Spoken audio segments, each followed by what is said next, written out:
Now, how this connects up with Aizermann's idea is what I will now try to explain, and for that first let me consider nonlinearities which are memoryless. Okay, so what I mean by a memoryless nonlinearity is the following. If you give a certain input to the nonlinearity, you get an output, but this output is not dependent upon what happened in the system earlier in time or later in time, whatever. It is an instantaneous map. So, what I am trying to say is that whatever is the input, the output is completely determined by what the input is at this instant. The output at this instant is completely determined by the input at this instant. Such maps we would call a nonlinearity. Now, if you have a nonlinearity, such a map we would call a memoryless nonlinearity. So, if you have a memoryless nonlinearity, then one way you can characterize that nonlinearity is by this map, where you have the input and here you draw the output. So, for any given input there is a particular output, for this input there is some particular output, and so you can connect all those dots and you get a curve. Of course, if this curve was a straight line passing through the origin, then the nonlinear system is not really nonlinear, but it is linear. But if you have this situation, it is a nonlinear. So, this is a nonlinearity.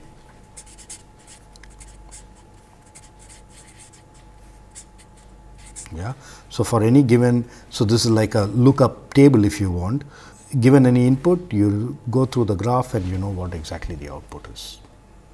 Now, if you have a nonlinearity such that this curve, okay, so let me call this nonlinearity f, then this nonlinearity is such that if the input is u, then u times f of u is greater than 0 or greater than equal to 0, then as far as the nonlinear system is concerned, so here is the nonlinear system. Suppose this is the input going into the nonlinearity, and what you get here is f of that, and what you are saying is input multiplied by output is always greater than 0. Then from whatever we have been discussing earlier, we could call this passive. And now, if you call this passive, yeah, this thing is memoryless. That means, in the sense, it just depends on what the instantaneous input is. One could think of the storage function. Yeah. The definition of passivity is u dot y, input multiplying output, is greater than or equal to the rate of change of the storage function. Suppose you take the storage function to be the 0 storage function, then you get this. That means u dot y is greater than or equal to 0. And so, assuming that this storage function is a 0 storage function is one way that this equation is satisfied. And so, you have a passive system, this nonlinear system is passive, and it has a storage function which is a 0 storage function. And here is the beauty of the whole thing. Suppose you take a matrix, a linear system G of S, and you take a nonlinearity, and this nonlinearity is in the first and the third quadrant. Okay. Incidentally, nonlinearities which are in the first and third quadrant are often denoted by this. This is a nonlinearity lying in the 0 infinity sector. That means, they lie here or here. The slope or rather, if you take any u, the f of u, in fact, I had given this kind of a definition earlier. If you call the input psi, f of psi by psi is less than infinity. Okay.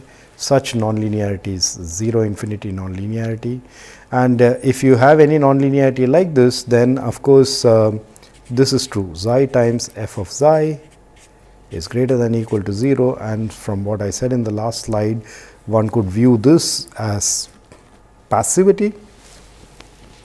So, if you have a nonlinearity which belongs to this class and you have a feedback structure which looks like this, then if this GS, I mean this linear part, if GS is passive and the nonlinearity is or belongs to, okay, it's a nonlinearity like this, then GS is passive, the nonlinearity is passive. So, from what we had talked about earlier, the interconnection of these two systems is also passive. Now, this is passive. What we mean by that is, if this input is u and the output is y, then what we are saying is u transpose y is greater than equal to v dot, where v is the storage function as far as this guy is concerned, and the nonlinearity is passive. Well, it's the same y here, and out here what you have would be the negative of this u. So, let me call it minus u, but this minus u and y, it obeys the rules of the nonlinearity. Therefore, minus u transpose y is greater than equal to 0. Yeah, this is for the nonlinearity, and because it's in the 0 infinity sector, this must be true. This GS is passive, so this must be true. I add these two, I get 0 greater than equal to v dot. So, this is an autonomous system in which I have v, provided GS is passive, I can find the storage function to be a positive definite function, and I have therefore a positive definite function whose derivative is less than 0. Therefore, the resulting system is asymptotically stable. So, if you remember, Aizermann's conjecture said that if you had some trajectory which lied in this sector, something like this, and his conjecture was that if you had a g of s such that on the feedback loop, if you put any gain between 0 and infinity and it gives you a stable system, then if you put a nonlinearity, then the resulting closed loop system is asymptotically stable, and that was proven to be false. But what we have got is a very similar result. What we are saying is, if you take any nonlinearity in the 0 infinity sector, and out here you are not going to take any transfer function such that you put any gain between 0 and infinity and the resulting feedback system is asymptotically stable. That is not what you are going to do. What you are going to do instead is, instead of that condition, you are going to take a GS which is passive, and if you do that, then the resulting system is such that it's asymptotically stable. Yeah.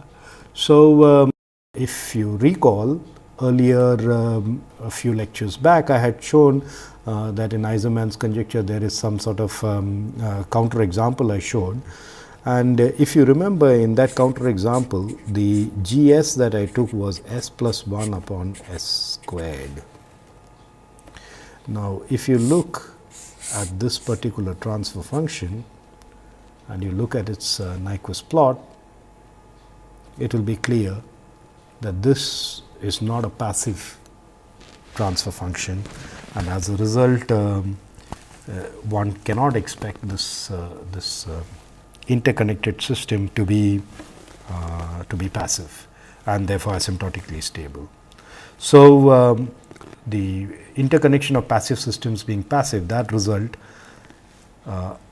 in fact is a solution to the Aizermann's conjecture, in the sense it's a positive reply to Aizermann's conjecture, in the sense that if you have a nonlinearity in the 0 infinity sector, then that is like interpreting the nonlinearity as a passive nonlinearity, and therefore you interconnect it with a passive linear system, and the resulting system is passive, and because the resulting system is passive, what you have is asymptotic stability. Okay. So, I am out of time for this lecture, and so we would stop here today.